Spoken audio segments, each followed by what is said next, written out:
Beautiful. Thank you. A global welcome to everyone who's joining us today as we kick off the 27th annual 2021 Global Women in Technology International Virtual Summit celebrating Ingenuity. If you haven't already registered for the summit, we have a remarkable summit planned with all of our US, APAC, Australia, New Zealand, and Africa events. I'm going to pop that in the chat for everyone right now, so you've got the links. And there we go. All right.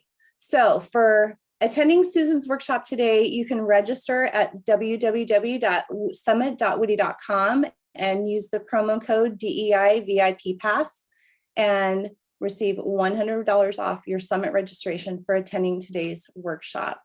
We also want to remind you to download your workshop handout. The link is in the chat for the Dropbox for the workshop today. So let's get started. My name is Laura DeMel. I'm the Global Event and Program Director for WITI. I'll be your moderator. Today's workshop is the 21st Century LeaderShifts, the Millennial Solution to Guiding the Next Generation of Leaders.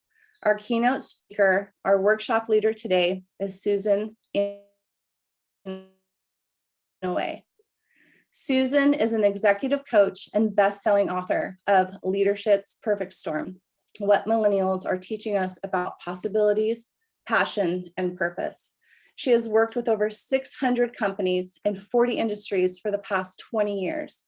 Through a gift-centered approach, integrating mind and body practices, she's created dramatic turnarounds, cultural transformations, increased profitability, and enabled executives to live a more balanced and fulfilled life. As a recognized expert with millennials, Susan was instrumental in taking a revolutionary method that emerged from this generation into the corporate world. Today's Salvona leadership, Zulu for I see you, is used in over 30 countries because of its capacity to unite all generations, their gifts, passion, and purpose.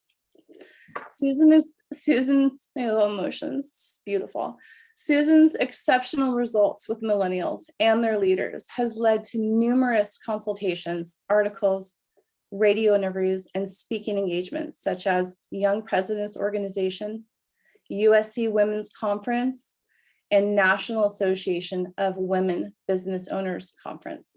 As an active member of the community, she was the recipient of the Congressional Award for Contributions to the Community. Susan was named one of the top inspiring women rocking the global business world by the Business Women's Today Global Woman. A reminder that all Susan's links are in the chat, and also the links to her book and all of her extraordinary work. We've also brought together today 3 extraordinary WITI leaders to assist Susan with the workshop, which is going to be a lot of fun. Our own Sarah Campbell, she's the Regional Network Director for WITI and our Columbus Network Director. Sheila Passetti, who's our Vice President for Social Media, Marketing, and Communications. Elizabeth Ronkowski, who's our Social Media Communications Specialist. So with that, we welcome and encourage your questions in the chat box throughout the workshop. We will have an interactive Q&A to wrap up the event. And I will now turn it over to Susan to guide us through this extraordinary workshop. Wow, thanks so much, Laura. And it's a pleasure to be here with all of you, especially as we go through some of the most challenging initiations that are facing our world today. In order for you to gain as much valuable information as possible, I'm going to ask that if you have questions, to pop them into the chat box. We're going to collect all the questions, and at the very end, I'll be happy to answer as many as I can. All right, so let's get started. I'm going to spot that myself. Okay, there we are. And let me bring up the screen. All right. So being a leader in today's world is not easy, because being a leader means understanding the bigger picture of the global initiations that are impacting our businesses, that go beyond our departments, our companies, our communities, and radiates out into the world. Then taking action to address those issues so that our company thrives in this century. Here are a few of the global initiations that are facing leaders today. The impact of COVID-19, racial inequality, gender inequality. Within each of these initiations are questions that leaders must ask to reimagine a world, a community, a culture within their company that helps them to prosper in a new normal. And oddly enough, this new normal is exactly what millennials have wanted leaders to do for years. And yes, it took these global initiations to wake us up. So what is an initiation? In general, an initiation is a life experience that changes our lives forever, and there is no going back. There are things like getting married, having kids, getting a divorce, landing a new job, or being let go of a current one. There are also events like the pandemic created by COVID-19, the horrific death of George Floyd and so many other people of color, the Me Too movement. As leaders, it's how we open up to these initiations and find creative ways to redirect them into life-giving opportunities for ourselves and our people that will define us. So what questions are you asking as leaders? Or what questions should be you asking around these initiations? So what I'm going to do is I'm going to take each of these initiations. I'm going to put up questions, and next to the questions are numbers. And I'm going to ask if you will pop into the chat box the number next to the question that you've either been asking or should be asking. Okay. Initiation number 1, COVID-19. What questions have you been asking or should be asking? How do I create a sense of connection and belonging when we're miles apart? And connection means not connectivity or communication. It means how I feel when I'm with you. And Laura, if you're seeing any numbers, just let me know.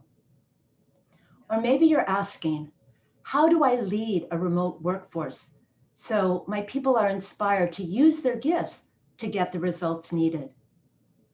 Or perhaps you're asking, what new ways of working and living can we innovate together so we're engaged when working remotely so our company flourishes?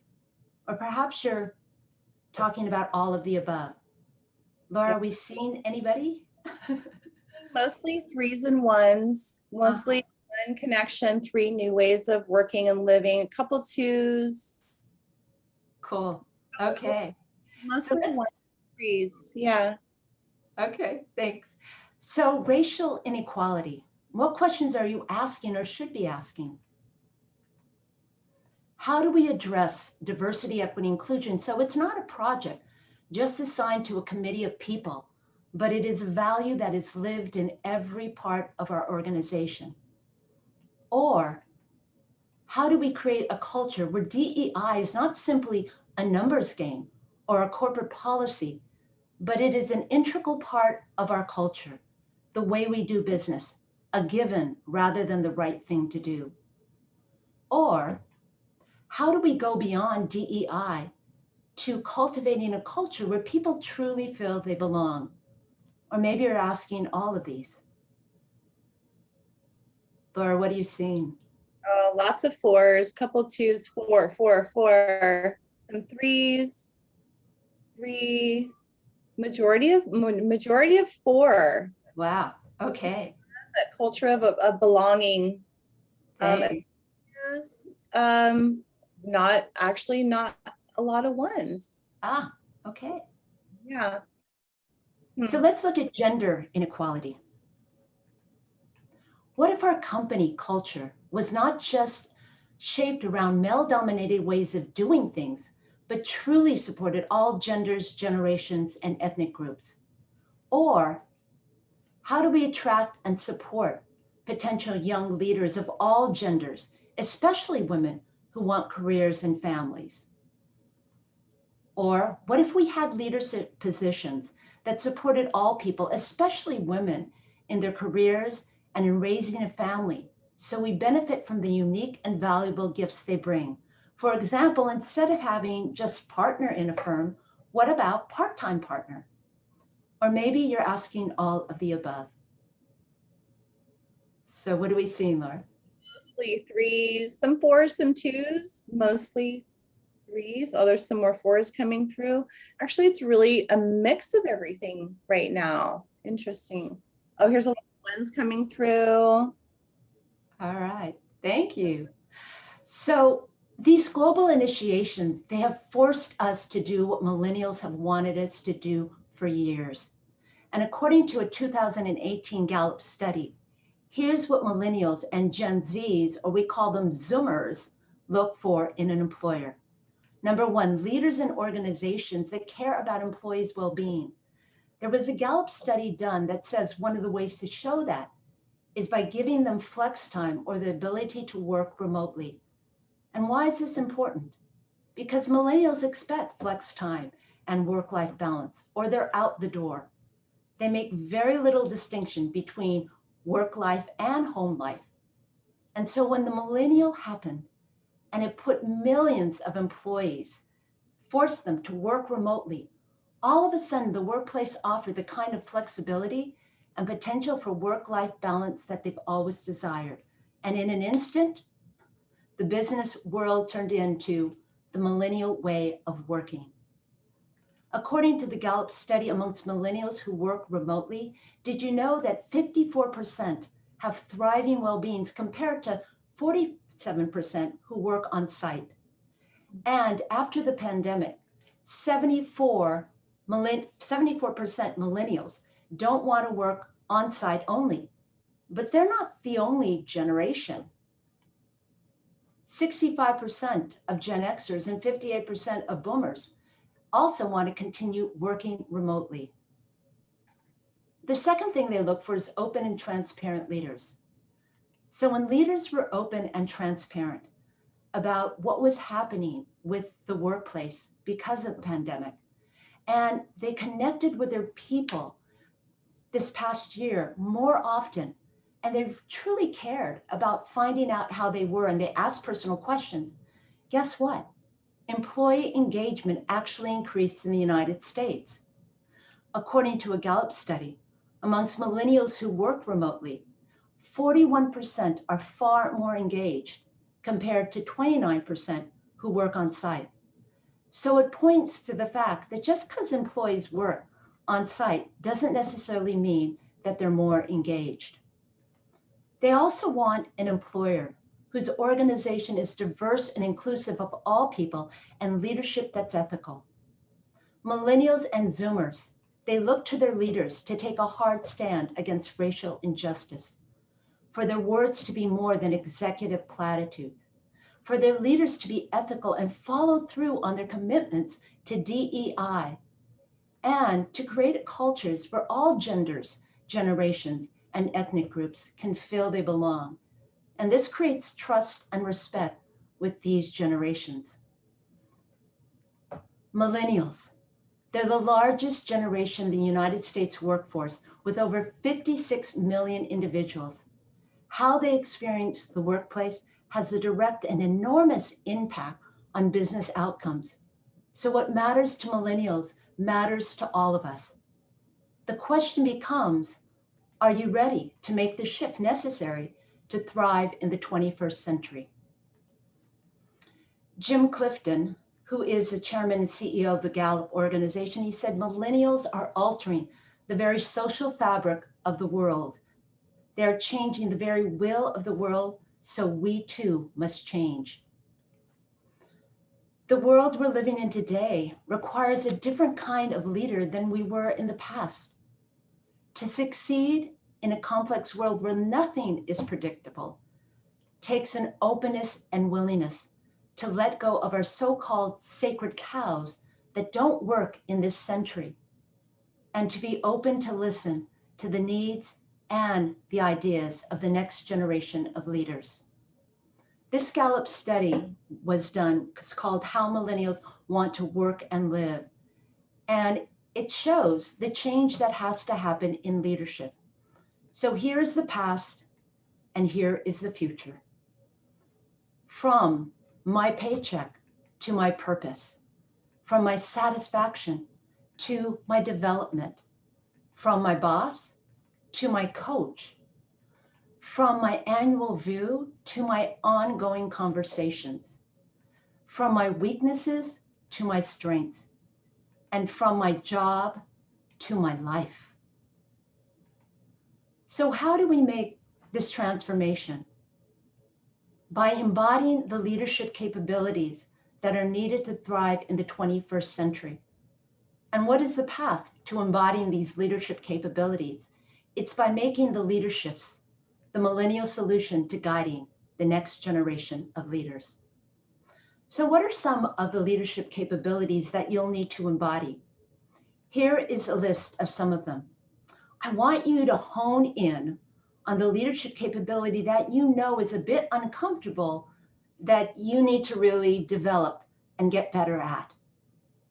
And notice and write it down for yourself and the number next to it, because now I'm going to ask you to type into the chat box the number next to the leadership capability that you'll commit to develop starting today.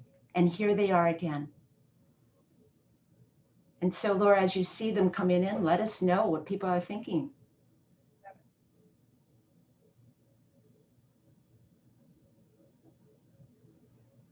We're kind of all over 6, 5, 10, 9, a lot of different 3s, 2s, 5, a lot of 10s, 5, 3, 5 and 10.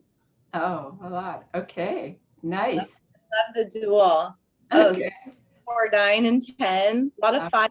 We're kind of all over. Okay. Like resonate with I think all of them. All of capabilities. It's interesting. Yeah. Everyone's putting several numbers now that they connect with. Yeah. Okay. Thanks. Wow. More than a decade ago, I went on a quest to help my frustrated executives with their young people, the millennials, because there was so much pain and suffering between these generations. And I was looking for something that wasn't just based in theory or academics, but truly grounded in proven results. And that's when an executive client of mine, a friend, he took me of all places to the ghettos of South Central Los Angeles to find my answer. And there he introduced me to Tony LaRae and his organization, Youth Mentoring Connection. I found out that Tony was a former CEO. He had sold a very successful business. And for the past decade, he had been transforming and saving the lives of thousands of inner city millennial youth through his mentoring programs with unprecedented results.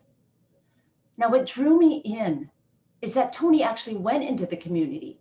He asked these young people what it would take to engage with them, and they told him. And over the years, he developed what he called the gift-centered approach. Now, what's cool about this approach, although it was born out of the millennial generation, it worked on every generation because it satisfied the needs of every human being to feel seen and accepted for who they are.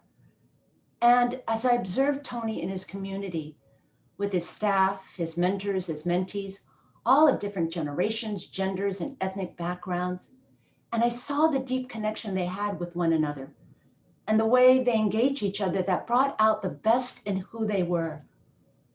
I asked him to mentor me because I not only saw a way of helping my execs with their young people, but of creating a culture of belonging.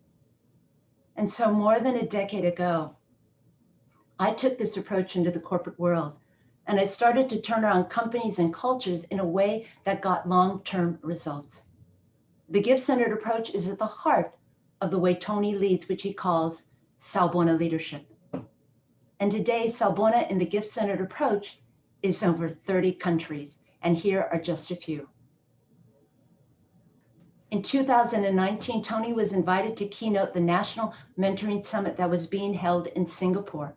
You see, the country of Singapore decided to have a national mentoring movement and use Salvona and the gift-centered approach as their approach, which they licensed later that year.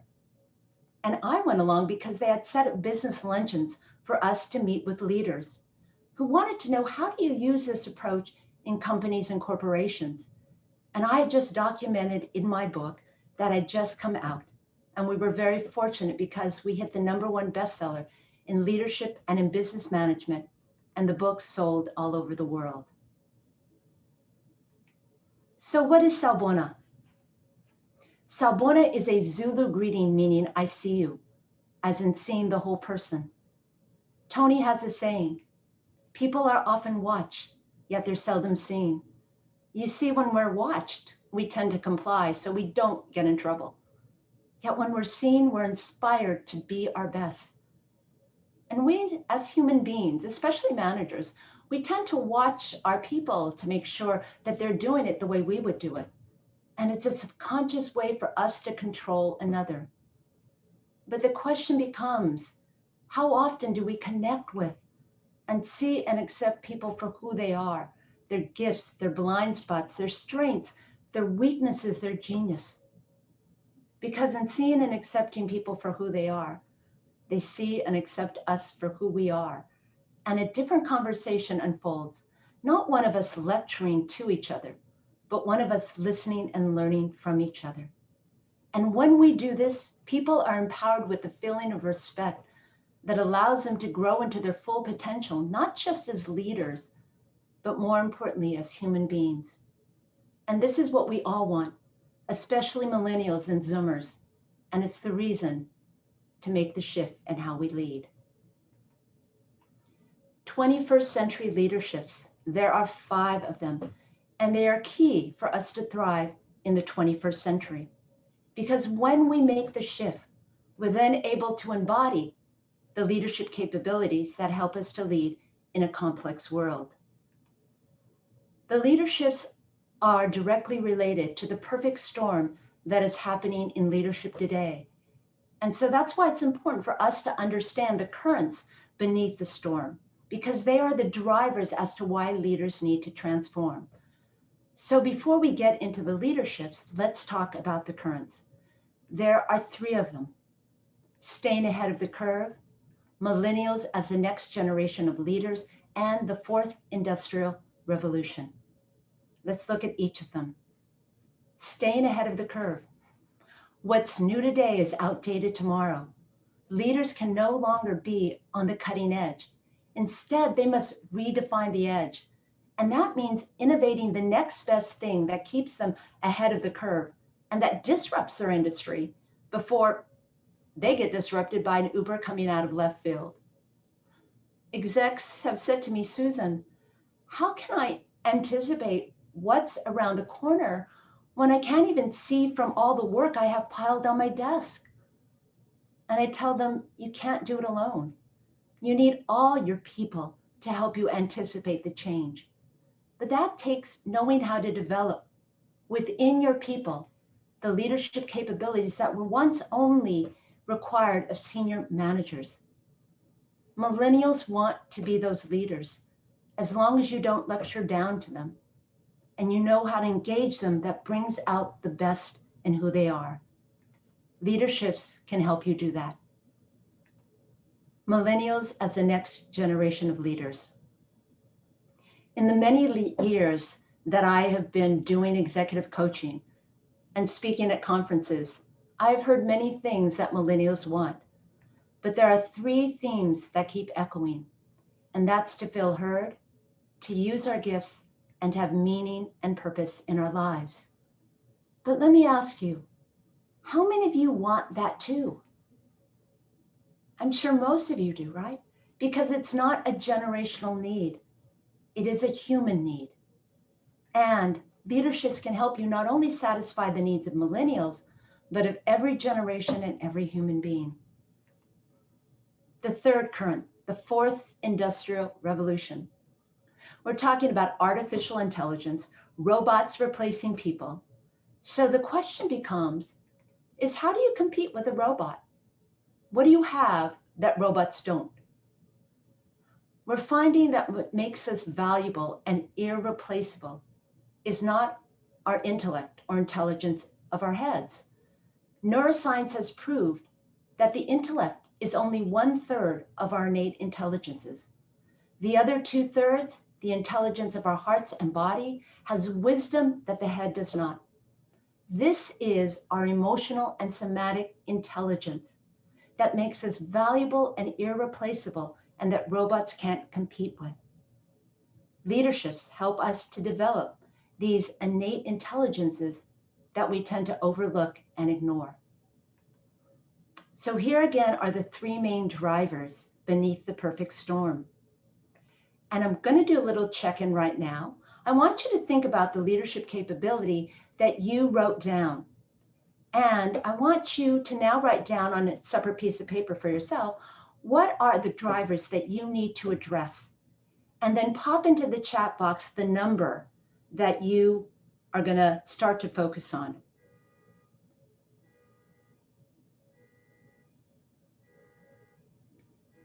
So Laura, what are you seeing? Anything? Oh, big mix. 4, 3, 2, 3. Mostly 3s and 1s. A few 4s, a few 2s. Mostly 3s and 1s. Okay, great. Thank you. So 21st century leaderships, as I said, there are 5 of them. So let's go over each of them. From control to connect and receive. When I talk about connection, I don't mean communication or connectivity. I mean how I feel when I'm with you. Connection is the portal to employee engagement, especially with millennials. And why is it important to engage with millennials? Well, studies have shown by the year 2025, millennials who were born approximately from the years of 1981 to 2000 will comprise of 75% of our global workforce, 75%. So let's take a look at engagement on a global level through a study that was done by Gallup in 2017, which they have found is still very relevant today. In this study, they found that 85% of employees worldwide are not engaged or actively disengaged on the job. And this means that companies are only running on 15% of their capacity, 15%. So let's look at a few countries. In East Asia, only 6% of employees are engaged, which means 94% are disengaged versus 85% globally. And of the 6% that's engaged, only 17% agree that they like what they do each day. What about Australia and New Zealand? Only 14% of employees are engaged, which means 86% are disengaged versus 85% globally. So they're doing a little bit better globally. But of the 14%, only 21% agree that they like what they do each day. And what about the United States and Canada? We find that only 31% of employees are engaged, which means 69% are disengaged versus 85% globally. And of the 31% that are engaged, 82% agree that they like what they do each day. The study found that creating an engaging workplace really comes down to the manager or the leader. That an important benefit of good leadership is higher employee engagement, which boosts productivity, innovation, profitability, safety, and a host of other lucrative outcomes. There was an often cited 20-year Gallup study that was done that pegged that disengaged employees, they cost the US workforce more than $350 billion per year in lost productivity. $350 billion per year. So what's the answer? To learn to connect and receive within ourselves so we can connect and receive with others. This is the doorway to trusting and letting go of controlling everything. So we're going to now experience connection through an exercise that I've given to my clients who have helped them to better engage with their people. And I say experience connection because we can have the intellectual insight that we know we need to connect, so to be more patient. But until we do practices on a consistent basis that allow us to embody what it feels like to be patient, we'll never develop the habits that lead to our competency where we are patient and not just trying to act it. So to get the best experience, put your view in speaker view. Please mute yourself and really focus on the speaker who I'm going to introduce in just a moment. So here's the exercise. It's called Connect and Receive. And the gal who I'm going to introduce in a moment, she's part of our WITI leadership team. Her name is Sarah. And Sarah's going to talk about something she's passionate about, something she could talk on and on and on about. And all of you out there are going to be the listeners with this scenario in mind. You're extremely busy at work and at home. And you've got only 2 minutes before you have to get on a phone call with your boss, or a phone call with your child's teacher, or do a presentation via Zoom for a potential client. I want you to pick the scenario that is most stressful for you. And here's how it's going to work. When I say go, Sarah is going to talk. You are going to listen with that scenario in mind. And then you're going to also notice how you feel in your body. And then when you hear the sound, Sarah will stop talking and we'll do what I call an adjustment. So I'm going to stop sharing here and we're going to spotlight Sarah here as I'm going to bring her on. So Sarah. Hello. All right. Thank you, Sarah, for being here. And thank you for doing this. Really appreciate it. Sarah is one of the WITI's leadership on their leadership team. All right. Absolutely. So when I say go, Sarah is going to talk on and on and on. And hopefully all of you, can you all see Sarah, just Sarah? Because that's going to be important. You just see Sarah. Don't have gallery view, okay? That's really important, all right? So when I say go, Sarah's going to talk on and on and on. And all of you are going to listen with that scenario in mind. Please notice how you're feeling in your body. And yeah. So Sarah, you ready? I'm ready. All right, go for it. All right. So the topic of discussion that I'm going to talk about today is travel. And I think one of the reasons I love traveling so much is because I started doing it at such an early age. Let me set the tone for you. So when I was younger, my mom didn't believe in vacations, yet we traveled very often. And most of the time when I was younger, it was because we would travel for religious conferences. And every summer, these would be in different locations, usually housed at a college or university. And we went places like Montreal, Wisconsin, Pennsylvania, all kinds of places, mostly in the Midwest or maybe a little bit north or on the East Coast. And that's kind of what got me into traveling at a younger age.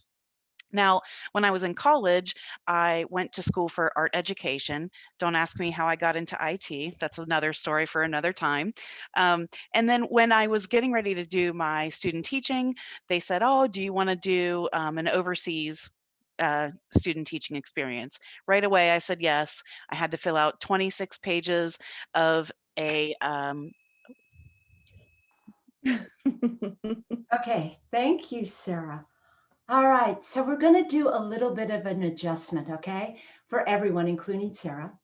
So I'd like everyone to sit up straight in their chair with their back straight but not stiff, their feet uncrossed and flat on the floor, and to release our jaw, tension in our jaw and our shoulder where we keep most of our attention, just lift your arms and just go, ah, okay?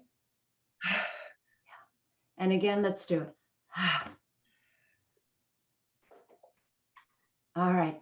And now close your eyes and rest your hands on your thighs. And I'm going to guide you through a relaxation process.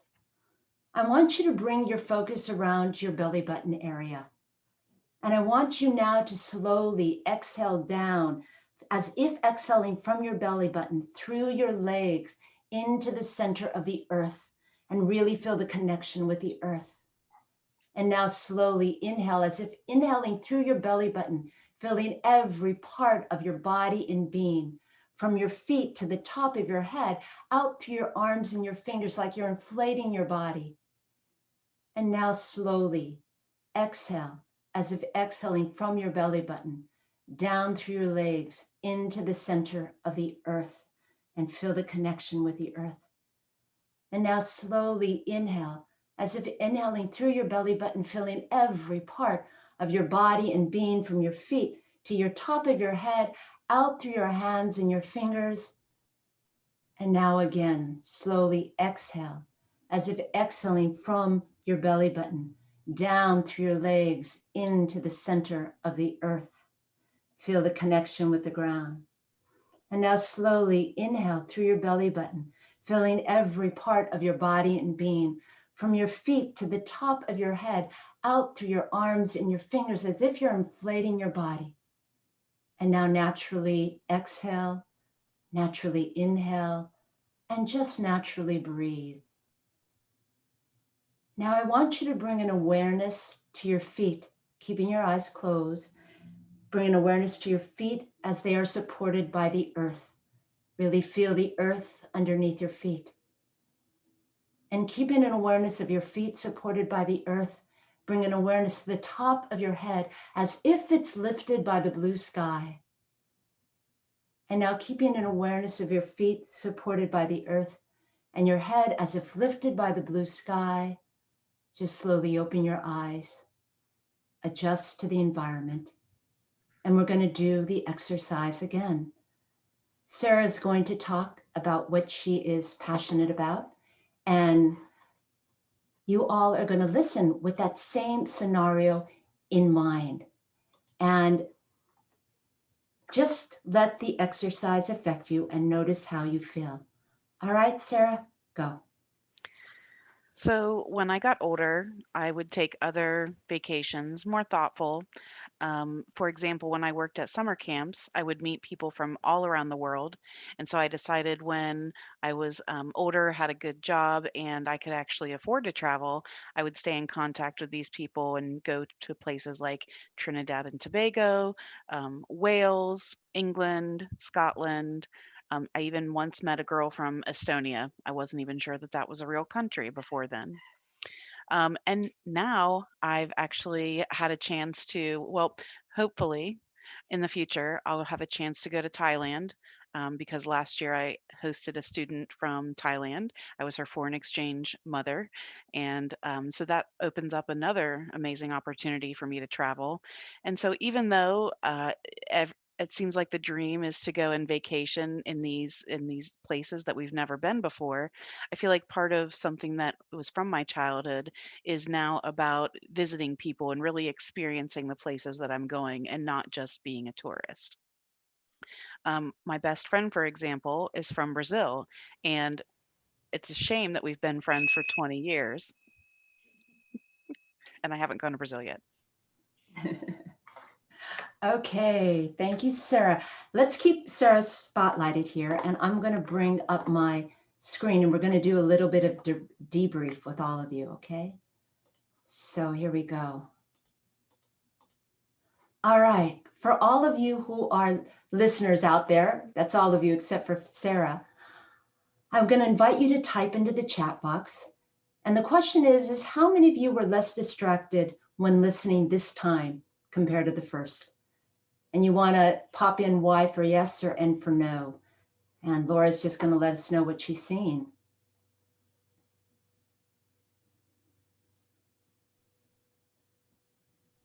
%100 across the board, yes. Got it. Including myself. Okay, thank you. Next question, was it easier to listen to this person this time? Pop in Y for yes or N for no. 100% across the board, yes, way less effort, 100% across the board. Okay, and the last question is, what was different this time compared to the first time? And let's see what people are saying. No distraction. I was more relaxed. I had more compassion. I had a clear head. My mind was cleared. I was more focused, centered. I paid attention. I was calm. I wasn't anxious about my next task. More peace. definitely more focus, more concentration. My brain didn't seem so broken up. Thank you, Pat, which is one of our upcoming facilitators for our summit. Monica was calm. Great. Okay, Yeah. thank you. Let's we're gonna get Sarah live on camera and ask Sarah, what was different this time compared to the first time for you?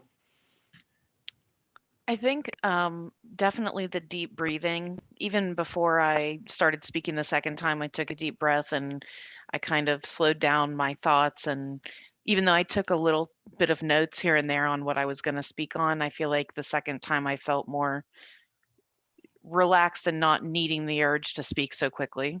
Okay. And I know you were focused on one person in particular.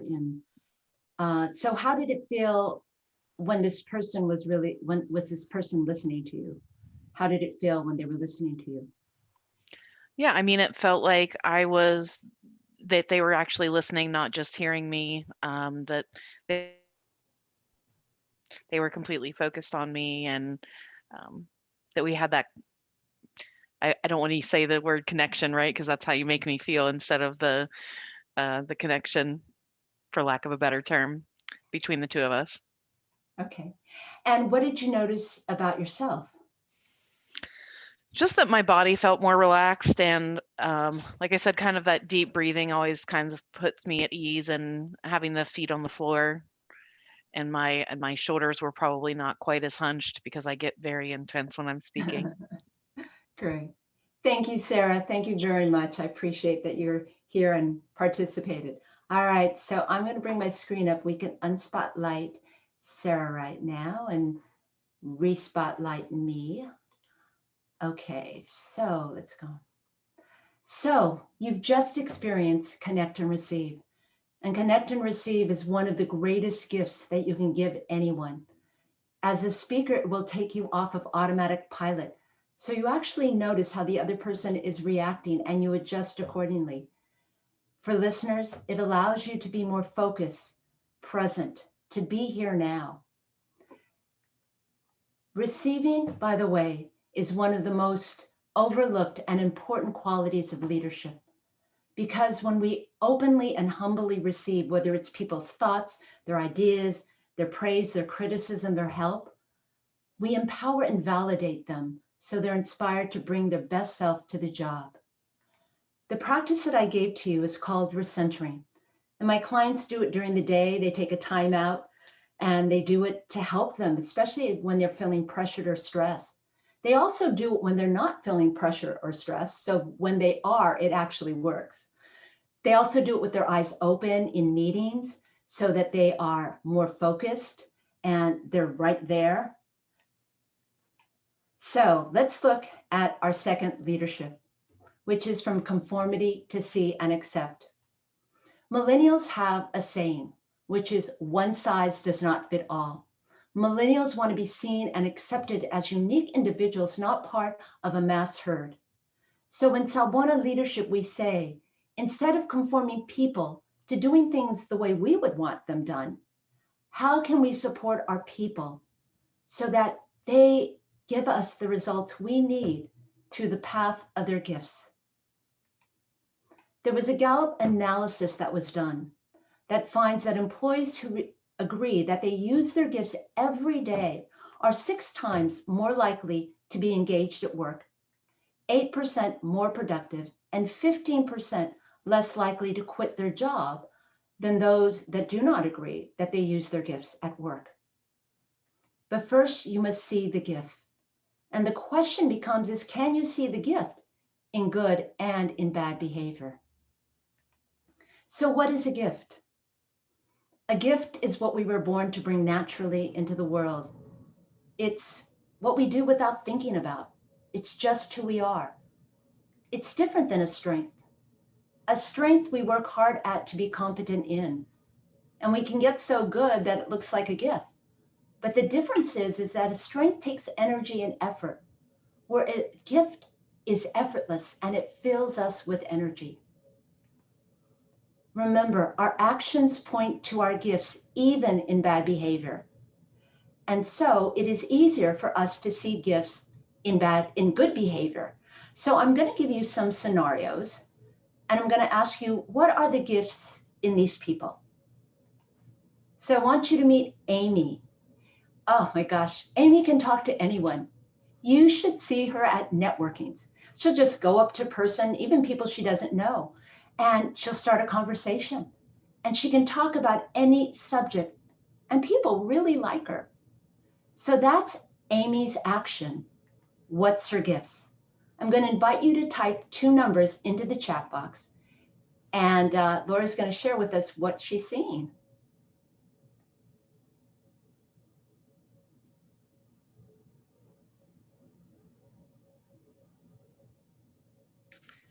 Lots of 2s, mostly 2s and 4s. Couple 5s, 2s and 4s. Some ones with listening. Here we go with the multiple 2 and 4, 3 and 4, 1 and 4. Some all the above. A lot of all the above. Oh, all right. Okay. So here's the answer. 2 and 4. Gain rapport with others and communication. So meet Jack. Jack can take a myriad of different things that he needs to accomplish, especially for a project. And he can put it into a timeline with milestone reviews, a deadline, and he can do it in a strategic way that everything gets done on time. That's Jack's action. What is Jack's gifts? And again, choose 2 and pop it in the chat box. 2 and 3 across the board. 2 and 3, 2 and 3. Okay. 2 and 3. Literally across the board. 2 and 3. Got it. All right. So here's the answer. Yes, 2 and 3, organization and planning. We overuse our gifts until they become our curse. And yes, it is harder to see the gift in what we consider to be bad behavior. So I'm going to give you some scenarios and ask you, what are the gifts in these people? So here's the complaint about Bill. Oh my gosh, Bill can talk to anyone. Did you see him in the client meeting? He and the client hit it off. But then he went on and on and on. And he didn't give anybody an opportunity to say anything. He just kept interrupting. I wanted to talk about the new product, but no, Bill had to keep talking. And then the client was politely trying to excuse herself from the meeting. And I watched as Bill followed her out the door, down the hallway, and he was still talking until she got into the elevator. That's the complaint about Bill. What's his gift? And choose 2.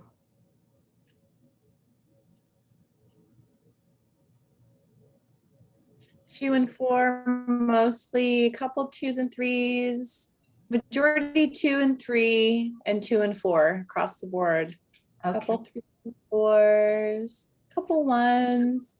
All right. I would say majority 2 and 4. 4. All right, here's the answer. 2 and 4, gain rapport with others and communication.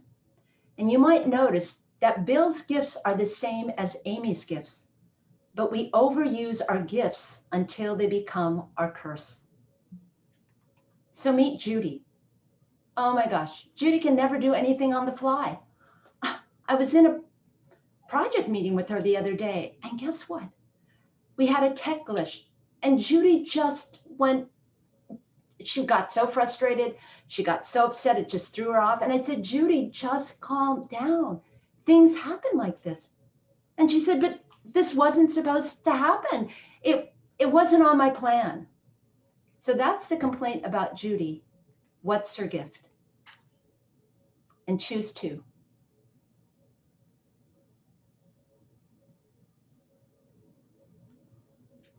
Two and 3 across the board. Couple 2s and 4s, but 2 and 3s, majority. Okay. And here's Station the in general. and here's the answer. 2 and 3, organization and planning. Notice Judy's gifts are the same as Jack's gift, but we overuse our gifts until they become our curse. So we're going to do a little case study of one of my clients. The names have been changed to protect their privacy. And this is a story that's in my book. So if you've read my book, and when you get into your groups, please don't share what actually happened, okay? let the group kind of figure it out, all right? So I want you to get your handouts, this is the time, and turn to page 4. And I think Laura has the link in the chat box in case you haven't downloaded it yet. And so let me tell you the situation obstacle with this case study of Kathy and Jack. So Kathy is the director of tech support, and Jack is a tech rep, and he's a millennial. And for the past several months, Jack has not been making his monthly quota of new customers served. And Kathy has tried to conform Jack by using the leadership style that was used on her, which is the carrot and the stick. Kathy's tried to incentivize Jack, but that hasn't worked. And now she's giving him written warnings, and that's not working. And it's the middle of the month, he's still behind.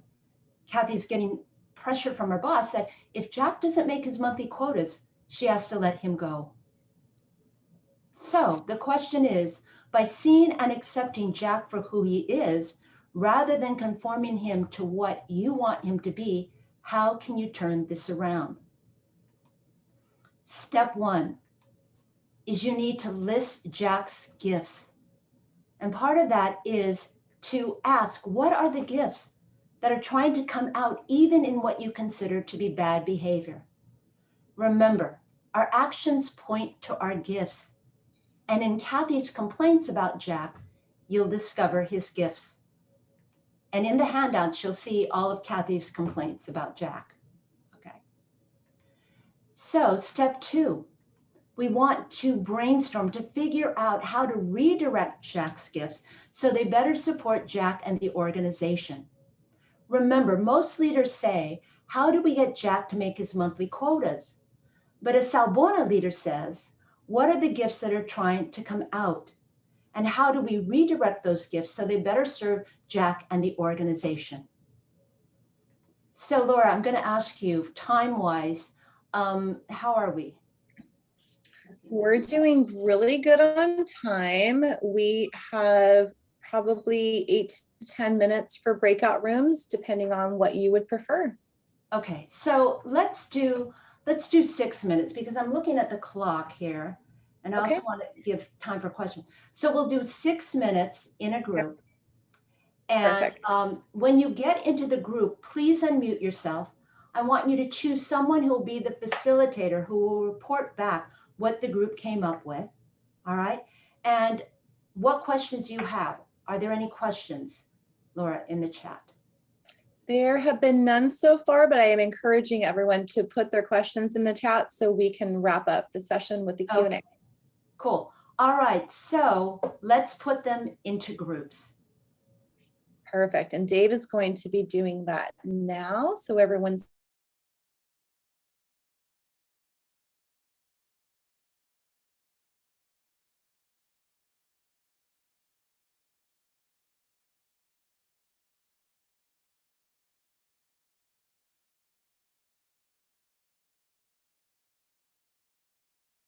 Susan and I are both going to hang out in the main room while they're in the breakouts. I forgot to tell you that. It's in the document, but I forgot to tell you that this morning. There she is.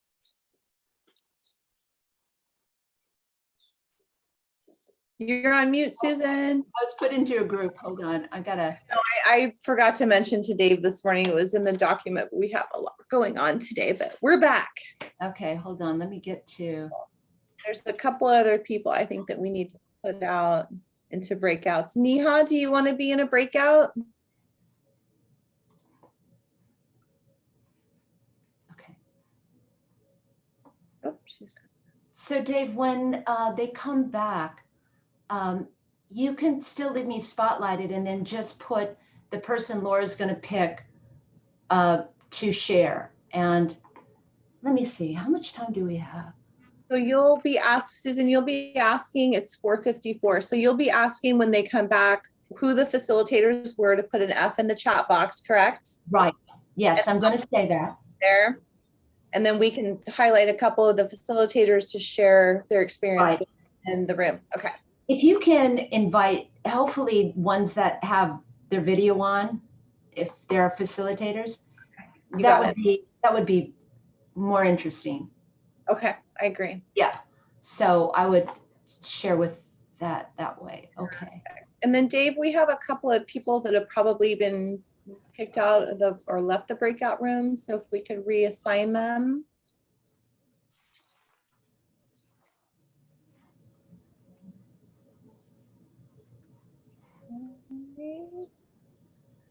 Take a peek here. Find her.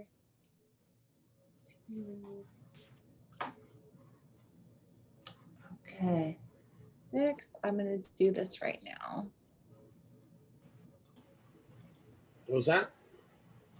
Oh, there's a couple of people that have been put back into the main room. So I was just reassigning them to their breakout rooms. Okay, they should have, yeah, done it automatically.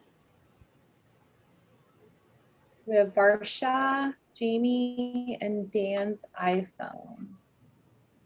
And Mona's come back in, Jamie's come back in, so we need to I reassign. popped into one room and no one was speaking. So it's possible they got in a room where some others weren't there. Is that the case, Mona?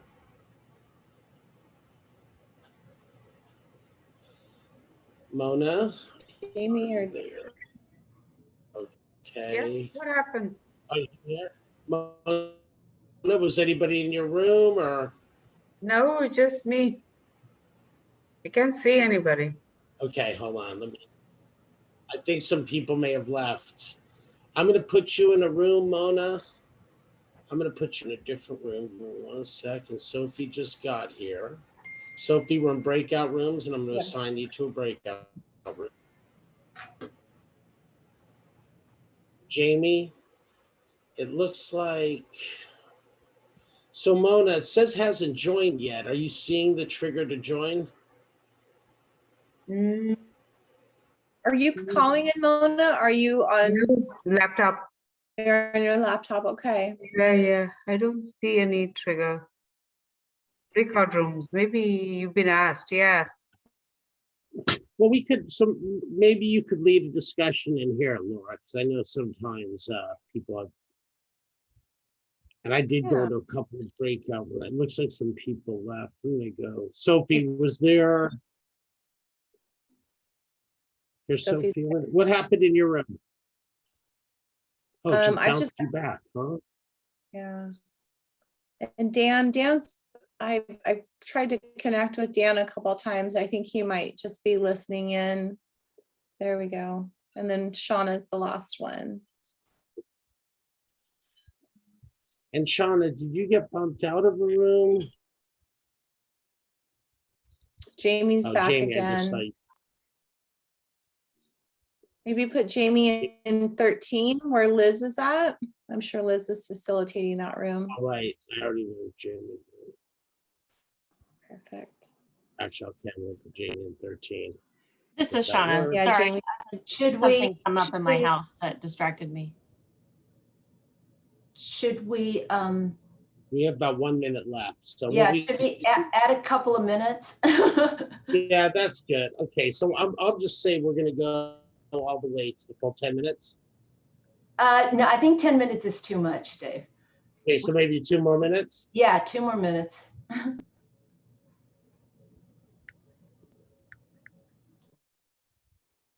Thanks for you that are just coming in. We have 2 more minutes of a breakout room. Thanks, Jamie. Again, I think Dan's inactive. And Barsha, did you get bumped out of the room? It looks like you should be in one. Sometimes if you don't have if there's an internet issue too, It'll the bump you breakout out. room. Yeah. And Dave, you sent the notice to everyone that the room will be ending soon. I sure did. I gave them the 2-minute warning. Thank And then you. we could, whenever I stop, it'll give them the 60-second countdown. Okay, perfect. I'll do that in 20 seconds.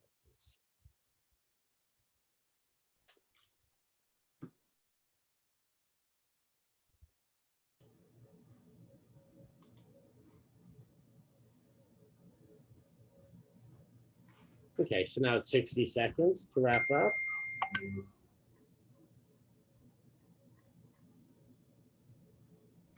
Perfect.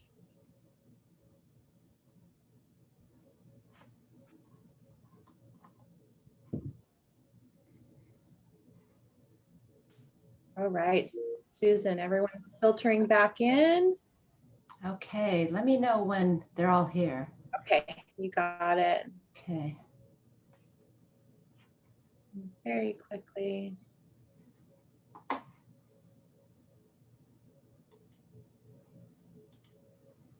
And then we'll do the cue for the facilitators. Okay, are they all back?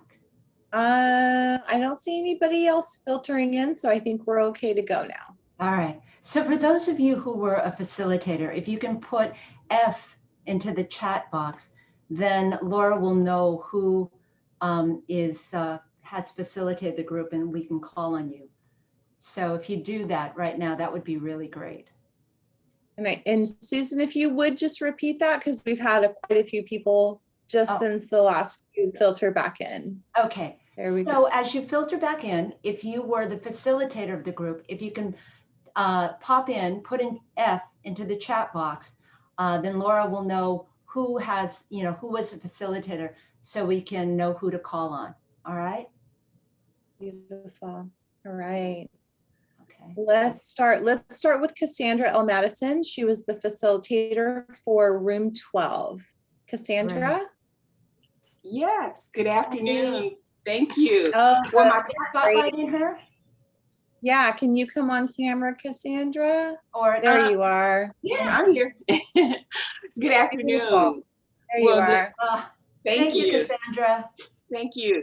The participants in my room, myself and Mega, we came to the conclusion that a lot of the fine-tune, a lot of things that in Kathy's complaint really stood out with us. And we felt like it would be appropriate to have a conversation with Jack and starting that conversation to really emphasize his strengths, because he's got some great customer service skills there, and that needs to be acknowledged with him, so he understands that and knows that that's what we are seeing. And he is giving great customer service, and we would essentially emphasize to him that as a team, those quotas impact all of us, and that he could use those communication skills to better strengthen his quotas. Meaning that if say for example, his quota is to speak to 400 people in 2 hours, certainly my conversation with Jack would be, well, hey, you've got to get through your 400 people, and that's okay. But maybe you can look at a way of maybe shaving some time with each of those without compromising the quality or the personalization of those calls. So Mecca and I believe that it's the communicative approach in helping Jack to process his need to meet his monthly quota. Great, thank you. That's really great. I really appreciate that. All right. So thank you, Cassandra. Laura, anybody else? Yeah, let's look at we have quite a few. How about Emma? Emma, would you like to come and share what you for your facilitator experience in the breakout room? Yeah, sure. You, there's no Emma. right and wrong answer, right? No. I mean, there's so many variations of this.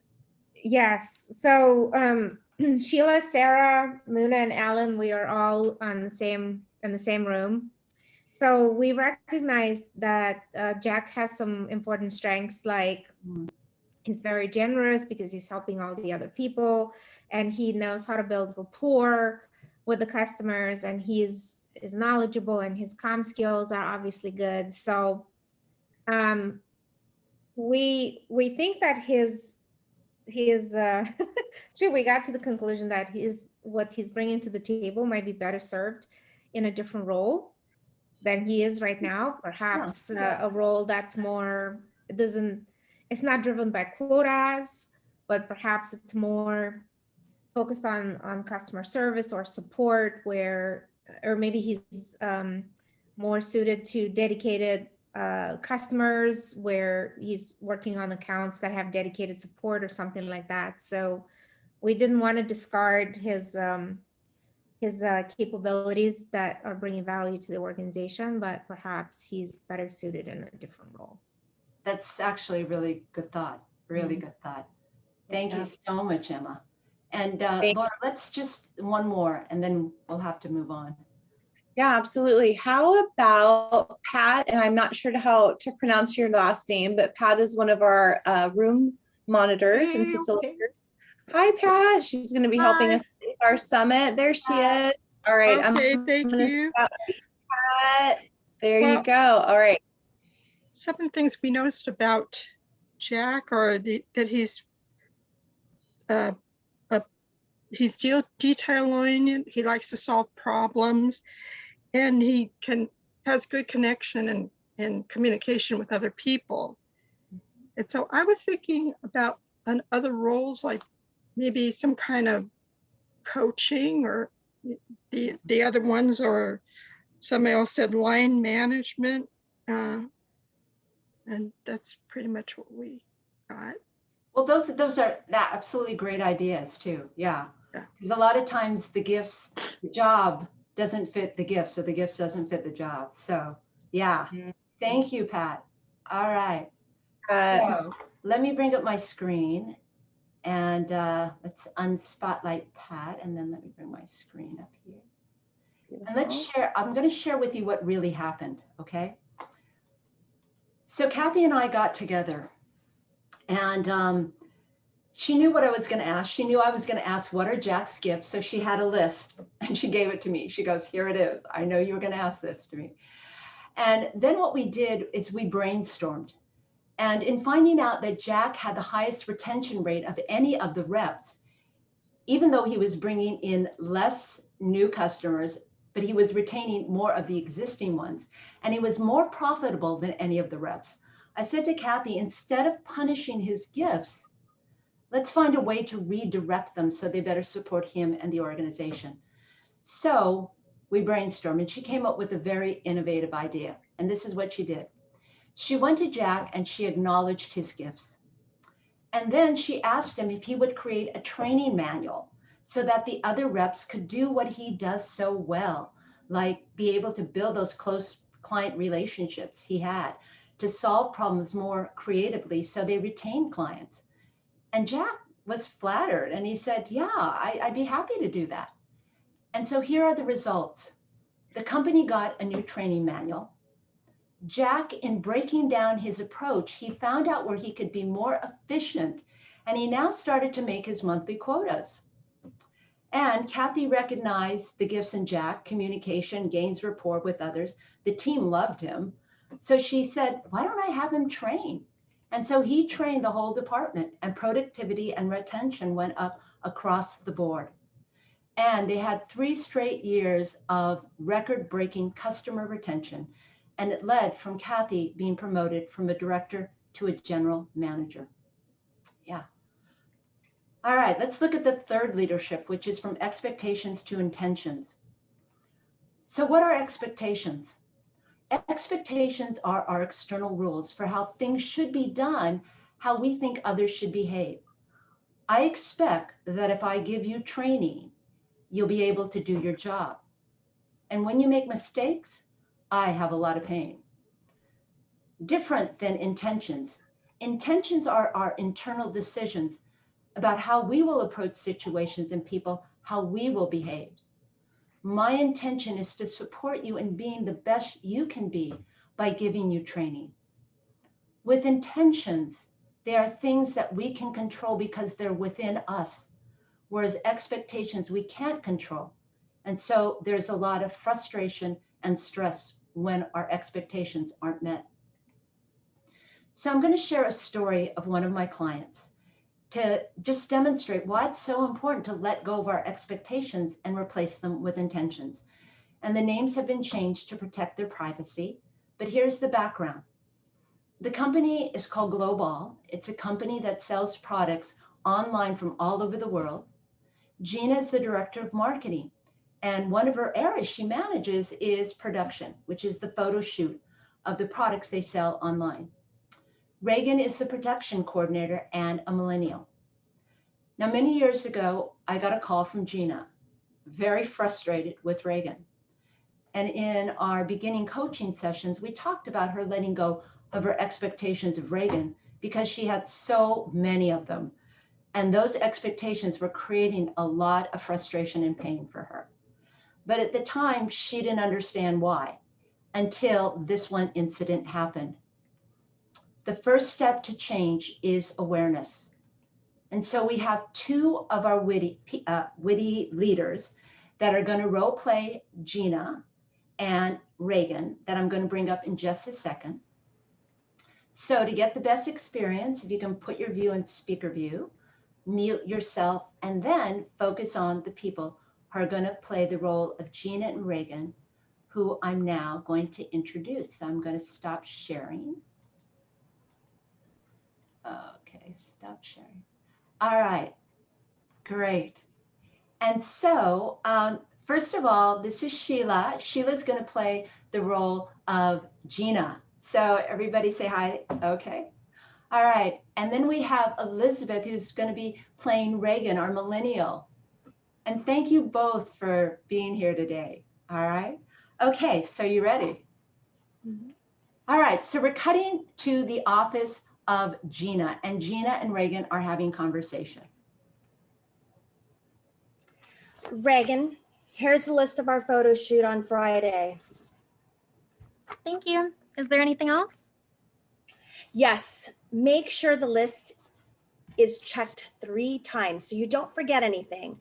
I don't want to have to shoot any of these products again because it'll cost us money. Okay? Yes, I got it. And now it's a few days later, and Gina and Reagan are at the photo shoot. Reagan, I can't find the wood carving. It seems to be missing. Did you check this 3 times to make sure you brought everything? I checked the list twice and everything on the list is here. That's why I told you to check it 3 times so we don't forget anything. Now we'll have to do a special shoot that'll cost us money. Next time, please do as I say. Here's the list you gave me.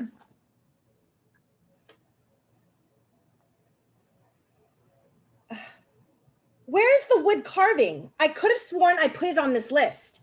Is this the same list I gave you? Yes, it is. In fact, it's in your handwriting. Oh, my Reagan, I am so sorry. It was my mistake, not yours. I apologize for this. Sure. Is that all you need from me? All right. Thank you, too. Let's give them a hand. Great job. Thank you. Thank you. All right. We can unspotlight them. I'm going to bring up the PowerPoint. And so what happened next? Well, the next day, I actually got a call from Gina, and she told me what happened. And she was so embarrassed. And she said, Susan, now I know why you told me to let go of my expectations. I can't even manage my own expectations of me. Remember, the first step to change is awareness. We can't change what we're not aware of. This was an epiphany for Gina. And she started to let go of her expectations of how she thought Reagan should do her job. And in fact, she started to let go of controlling everything, because she realized that she couldn't control it all and do her best. And then she decided, I have to let go of my expectations of myself so I can let go of expectations of others. And instead, she replaced them with the intention to empower Reagan so she had the capabilities to do her best. She started to look for and see the gifts in Reagan so she could help her further develop those gifts. She also began to trust Reagan and accept her ideas for the production shoots, even if it was different than hers. I remember her saying to me, Susan, why hire her if I don't trust her? I said, good point. And she encouraged her to use her gifts to get the results needed. And then she scheduled check-ins with Reagan to connect and receive her ideas on her goals and to offer guidance. So let's look at the fourth leadership, which is from authority to authenticity. Millennials look at authority differently. And why is that? They are the first generation that did not have to go through authority to gain information, and this is big. No longer can managers use information as a way to control their people, because their people can get information faster than their managers. And this is why millennials don't respect a person just because they have a title. What they do respect and value is authentic wisdom and experience that they can learn from, as long as you don't lecture down to them. And they feel that they could talk to an executive the same way they talk to their colleagues, because that is being authentic, and they can do it in a respectful way. So what does it mean to be authentic? Well, Emerson said, to be yourself in a world that's trying to constantly make you something else is the greatest accomplishment. Or as Kobe Bryant said, I don't want to be the next Michael Jordan. I want to be Kobe Bryant. So what does it mean to be authentic? It's not changing who you are to be what others expect you to be, but becoming more of who you are at the core. And this is a never-ending journey. It's about discovering our gifts, developing and living into them. It's about discovering our purpose, what we were born to bring into the world, and living into that. And when we do that, the possibilities are that we can live a whole and fulfilled life. One that's not just based on what we achieve, but living who we are. And when we live who we are, guess what? We can live in the integrity of seeing and accepting people for who they are. So even if they have a different view, we can respect that too. The fifth leadership, from bottom line myopia to belonging. Millennials value contributing to their communities. They have a deep desire to belong to something greater than themselves. So when companies create cultures that allow their people to align their vision for their life with the mission or the purpose of the organization, employees are inspired to go beyond what is expected, to invest in themselves, their work, and the organization. There was a study done by Viacom. They took 15,000 millennials from 24 countries in 19 different time zones. And the results were that 78% of millennials believe that companies have a responsibility to better the world. So how do you create a culture of belonging? You learn, embody, and master the 5 leaderships. You discover your vision for your life and you align it with the purpose of the organization. You live into your gifts and your purpose that you were born to bring into the world, and then you help others do the same. So here we have a check-in. Based on the leadership capabilities that you committed to develop, what leadership will you commit to work on? And so I want you to write it down on a piece of paper, but also pop into the chat box the number next to the leadership that you will commit to working on today, starting today. And Laura, just let us know what you're seeing.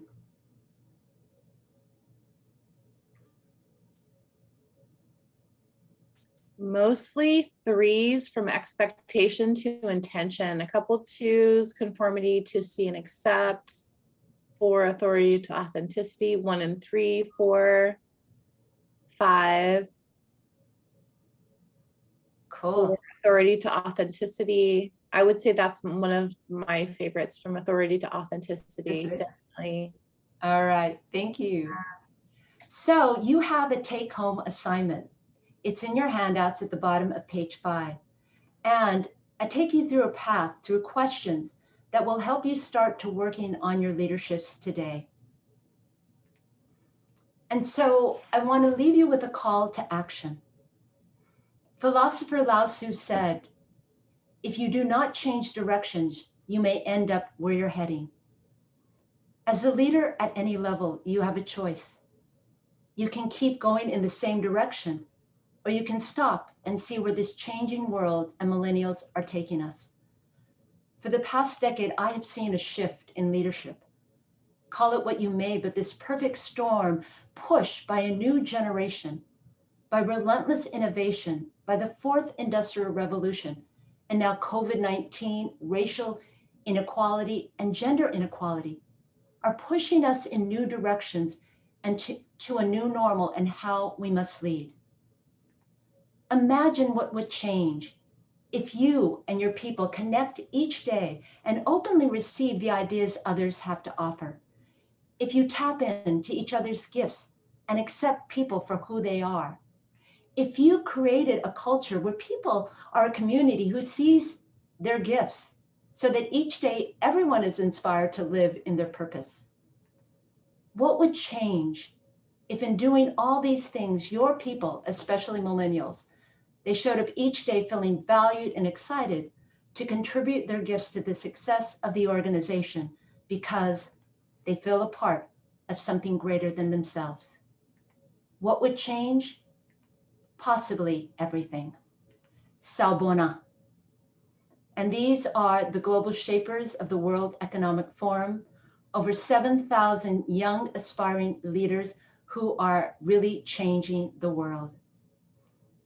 So I invite you to join our global Salvona leadership movement. You can do that by going to Amazon, purchasing the book. All proceeds go to the nonprofit organization Youth Mentoring Connection. And here are some other ways. You can join our community, go to my website, and you'll get a free bi-monthly newsletter. Like I said, you can buy the book and help us transform thousands of inner city millennial youth. Or you can learn how to be a Salvona leader through one-on-one executive coaching or our Salvona Leadership Forum. It's a 12-month workshop and project lab, which we call Stepping Onto the Global Stage in a Virtual World, a deep dive into transforming your whole self into a 21st century Salvona leader. And there is Salvona Leadership for companies and Salvona Leadership Forum for yourself. You can find it on my website. Here is a direct link. And there is a brochure in the handouts. So please, if you have any questions, feel also free to email me directly.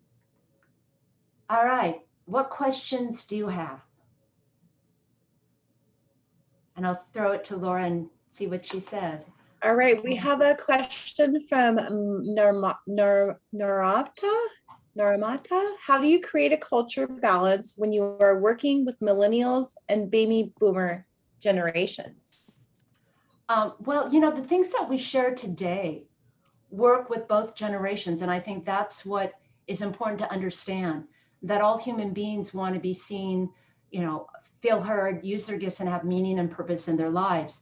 So, you know, can you bring her live? And I kind of want to ask her to be a little bit more specific, because it's a very general question. And so my answer will be very general unless I know specifically what she's looking for. Hi, Susan. Hi. Hi. Can we spotlight her too? Yes, I'm looking. We have so many attendees right now. I'm looking. Oh, gosh. Okay. Looking to spotlight her. Stand by. Laura. You got it. Thank you, Dave. All right. Hi. Welcome. Hi. Thank you for being here. Thanks for the session. It was great. It was awesome.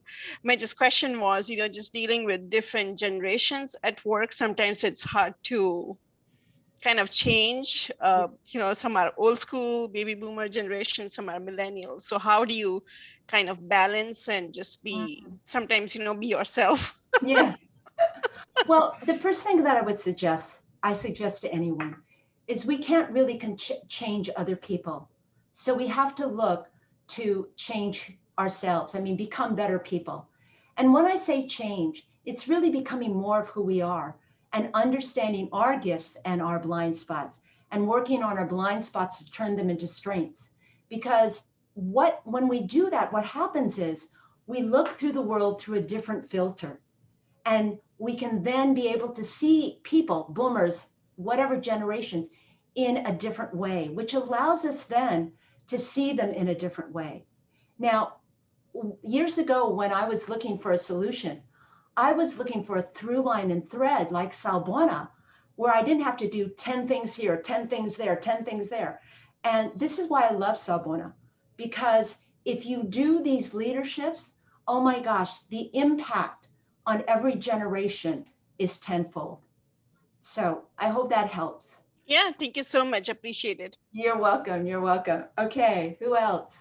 Beautiful. Okay, we have another question from Sarah Campbell, our regional and network director for Columbus. And if you can bring them live, it'll be great, or spotlight. Yeah, Dave, could you spotlight Sarah for us? If you're there. Beautiful. Okay, so in some other cultures, the concept of seeing people who they are is real, and all are accepted without judgment. I wonder how some cultures went away from that idea. Oh, that's a great question. Great question, Sarah. Yeah, you know, I think that when we are born into this world, what happens is that there's some cultures that just are more open. I don't think there's any culture that is without judgment. You know, we're kind of born with it. And it's part of a survival strategy for us to be able to be aware of what impacts us. The reason, okay, so let me put in this terms. We are born into this world into our authentic self. And then what happens is society comes along and tells us how we have to act to be accepted into society. So we go away from our authentic self into what we call our social self. And we become what people expect us to be. And this is so natural because as little babies, we want to be, we want to be accepted. And when we do something good, we go, oh yeah, that's the way we should be. And so what happens is we are trying to bring people back through Salbona to what, I'm trying to think of, there is a book that was written and I'm trying to think the author's name. But it's like, I think the book is Finding Your Own North Star. We're trying to bring people back to their authentic self. In the authentic self is where our gifts lie and where our purpose and all those good stuff lie. So yeah, it is a natural progression, Sarah. And yeah, so I hope that helps you to understand more. So I'm just going to bring it full circle and say that the reason that I've had these experiences and know that is because of some of the traveling that I've done and also just the interaction with my exchange student. Well, we probably don't have time. So if there's time for a quick story, I'll tell one. Otherwise, you go ahead. No, that's good. I know what you're saying. In certain countries, they are definitely more open. But I think that a lot of them, did you find them to be more indigenous cultures or what did you find? So for sure, when I hosted my student from Thailand, she basically said she would make comments about her having gained weight, but it wasn't in a negative way. She said when she went back to her home, people were going to say, oh, you gained your weight.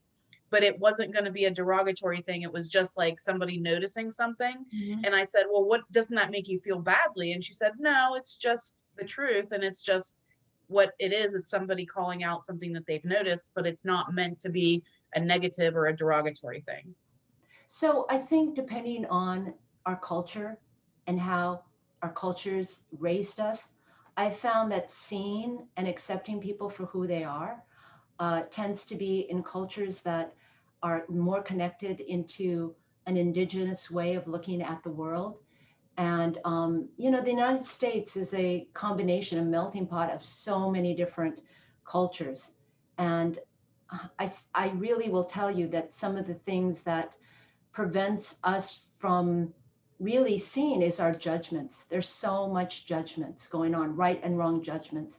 And if we could get rid of the right and wrong judgments of human beings, our world would be just so much better. Yeah. So thank you for bringing that up. That's a really good thought. Laura, anybody else?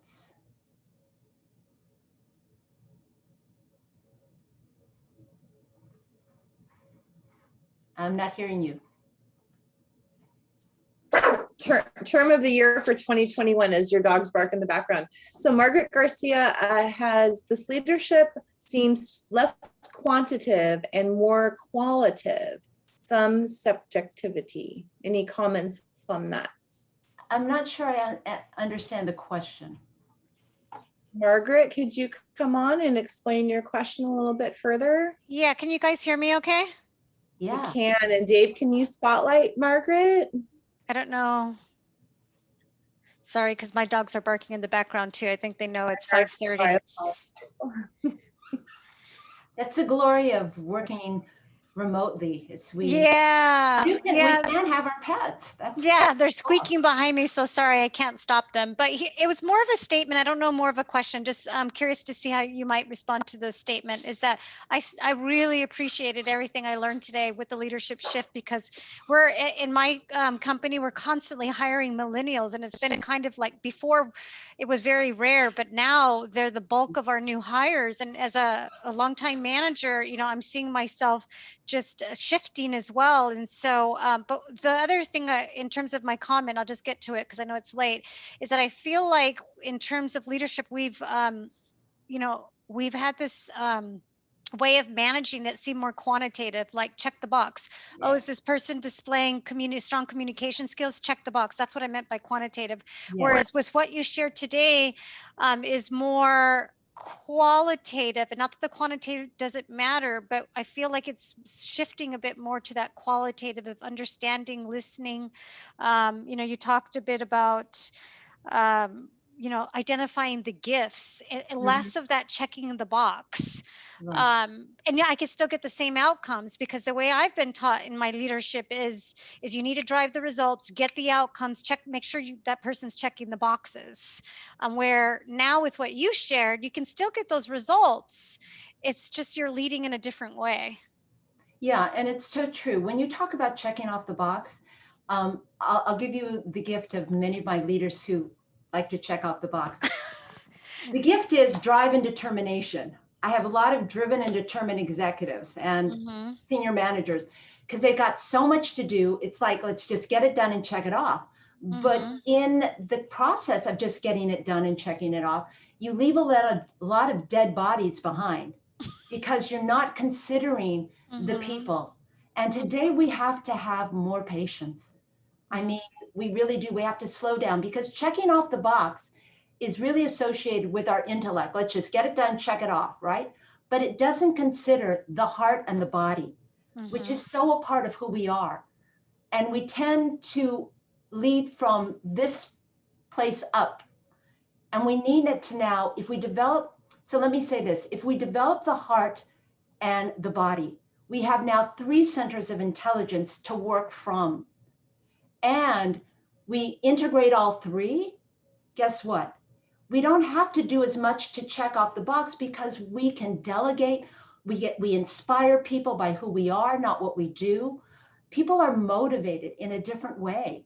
And so it's so important that we go from the intellectual way of doing things to developing our other innate intelligences and integrating them. When we do that, that is balance. People ask me what balance is. That's balance. When we develop the other side to our gift and we make it a strength. So if someone's a planner and they develop flexibility and they integrate the 2, that's balance, because they see the world through a different filter. I don't know. That answered the question. No, that was helpful, but I appreciate you resonating the checking the box methodology or approach. Believe me, I have a lot of clients that are working with me on that, to, you know, to not check off the box, just check off the box. Thank you. Okay.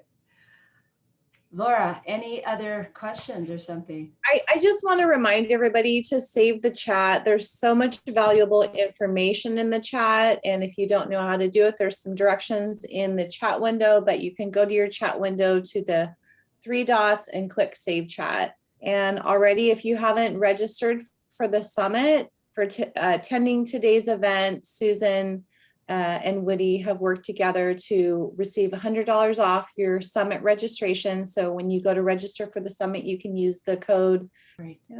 Yeah. So any other questions? Laura, are you seeing any? I think just a lot of very positive feedback. He stayed up late from Africa or got up early, B. I didn't know what you did, but feel free to say hello if you'd like. You know, thank you so much to all of you from all over the world for being here today. I can't tell you how much I appreciate it. Yes, Salvona to all of you. And I hope that we will meet in the future, not on a screen, but in person. And please, if you have any questions, feel free to email me directly, susan@susaninouye.com. And please keep all the handout stuff, because there's some good stuff in there. And there's also some brochures so you can learn more about the Salvona Leadership Forum.